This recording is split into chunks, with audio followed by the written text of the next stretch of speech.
My name is Tarek Anderson, and today I'll be teaching differentiation from first principles. So, differentiation is one of the two main branches of calculus, the other being integration. When people talk about differentiation, what they're really talking about is rate of change. Now, you might be thinking, rate of change, how is that? What is that? So, say at time t is equal to 1, you are at a point A, and at time t is equal to 2, you're at another point B. You now want to measure your average change in distance between these 2 points over this change in time.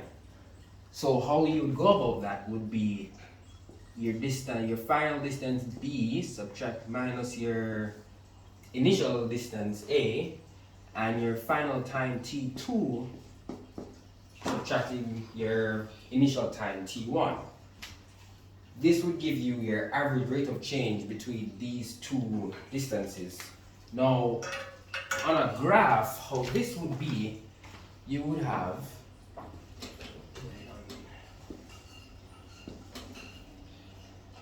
your distance would be on your y-axis, your time would be on your x-axis.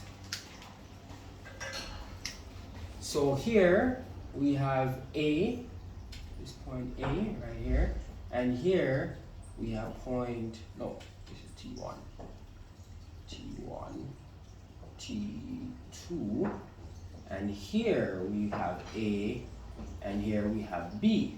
So T1 right there, B, T2 right there, and then we connect with this line, and therefore this slope that we just have right here would be equal to this, your B minus A, your T2 minus T1.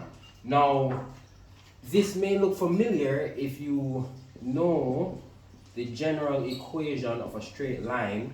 Your y is equal to your mx plus c, where m, the gradient, would be your change in y divided by your change in x. In this case, our change in y would be our b minus a, and our change in x would be our t2 minus t1. Therefore, your average rate of change could be defined as a slope of a distance time graph in this sense, which in this case gives us our speed. So basically what we found just a while ago is your speed traveled between point A and point B. Your average change in distance over these 2 times would give you your speed in these 2 times, and that would be your average rate of change. Now, I said earlier that differentiation would be your instantaneous rate of change, not average. Say at a midpoint right here, which is between these 2 times, let's say time t is equal to 1.5, you wanted to find your speed at this time. Now you're saying, how would I do that?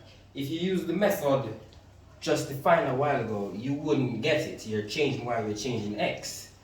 That would give you your average rate of change, not instantaneous. Instantaneous being at a specific point. We want to find at this specific point t is equal to 1.5. That's where differentiation comes in. So, differentiation from first principles, we introduce limit theory. So your instantaneous rate of change. Now there are many ways to represent this. The most common one, you have your dy over your dx. You have your f prime of x. You have your change in y over change in x. Those are all ways of representing differentiation. But for this simple example, we're just going to stick with our f prime of x. Now we want to find this. So if we take what we had earlier, or y is equal to f of x minus f of a, which is our change in y, over our change in x, divided by, so this is our change in y, and then we have our change in x, so x minus a, and we introduce limit theory to this, so we let x is equal to h plus a, we then have f of h plus a minus f of a over h plus a minus a, and then we take the limit of this as h approaches 0.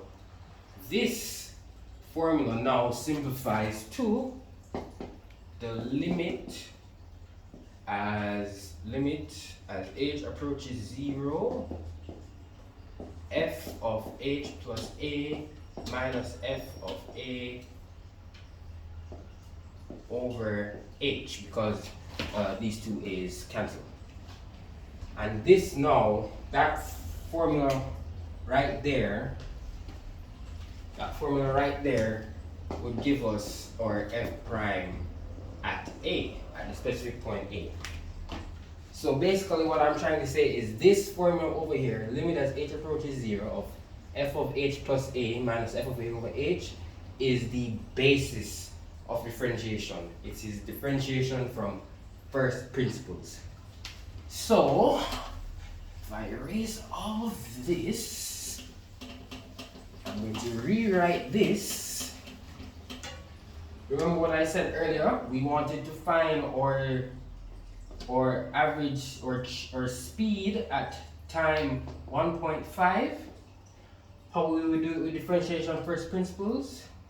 That would be equal to the limit as h approaches 0, f of 1.5 plus h minus f at 1.5 over h. And f here just represents the function that we use to determine our y values with respect to x. Okay.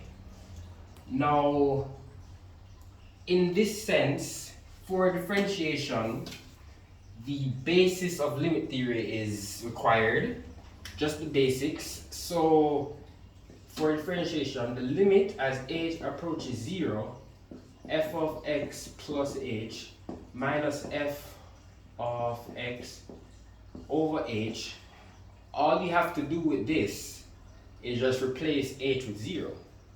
So it would be f of x plus 0 minus f of x over 0, which would then be f of x minus f of x over 0, which gives us 0 over 0. Now, this doesn't really help us much in this sense, but once you see an example, you will understand the whole reasoning behind replacing h with 0. So I have an example prepared. Let f of x equal to 6x squared. We want to find f prime at 3. What would that be? Okay, we know f prime of a is equal to the limit as h approaches 0, f of a plus h minus f of a over h. In this case, that's the limit as h approaches 0, f of a is 3 plus h minus f of 3 over h. Now, what is f of 3 plus h? So up here, our function f of x is defined as 6x squared. So in this case, it would be the limit as h approaches 0 of 3 plus, no, not 3 plus h, 6 multiplied by 3 plus h all squared minus 6 multiplied by 3 squared divided by h. So in order to find the derivative of this function at point 3, we now need to simplify this expression. So, how do we go about doing that? Well, in the numerator, well, remember when I said earlier you would just replace h with 0? You can't do that as yet, because if you do that, you'll have a 0 in the denominator, which we don't know what that is. So we have to find some way to get rid of this h in the denominator. So we're going to try and simplify the numerator and see how we can do that. So that would be equal to limit as h approaches 0, 6. Now we're going to square this entire thing, the 3 plus h all squared. A quick shortcut. You get the first term, which is 3, and you square that. You get the last term, which is h, and you square that. And then you multiply the two terms, and then multiply that by 2. So that would be 2 multiplied by 3 multiplied by h. And then minus 6 multiplied by 3 squared, which is 9, all divided by h. So we have some more simplifications to do. I'll just erase up here, don't have that much space.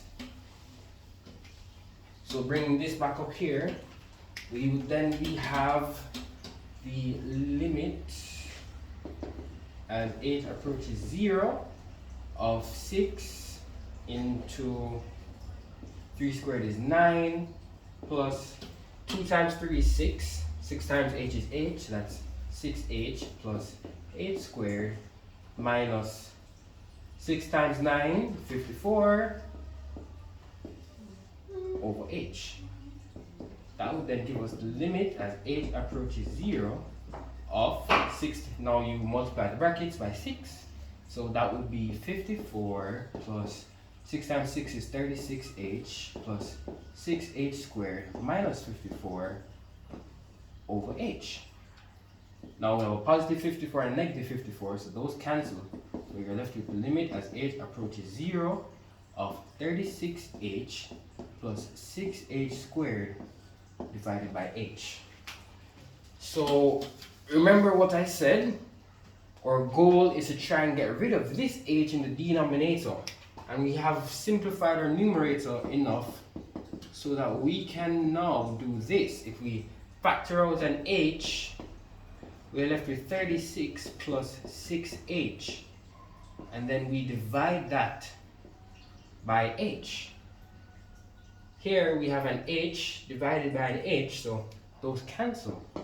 We're left with limit as h approaches 0 of 36 plus 6h. Remember what I said earlier? All we have to do now is just replace wherever we see an h with a 0. So this then simplifies to 36 plus 6 multiplied by 0, which then leaves us with 36. So therefore, the derivative of 6x squared at time 3 is equal to 36. So if this was a distance time graph, that would mean that our speed at time t equal to 3, if distance was measured in meters, would be 36 meters per squared. So that ends my presentation on differentiation from first principles.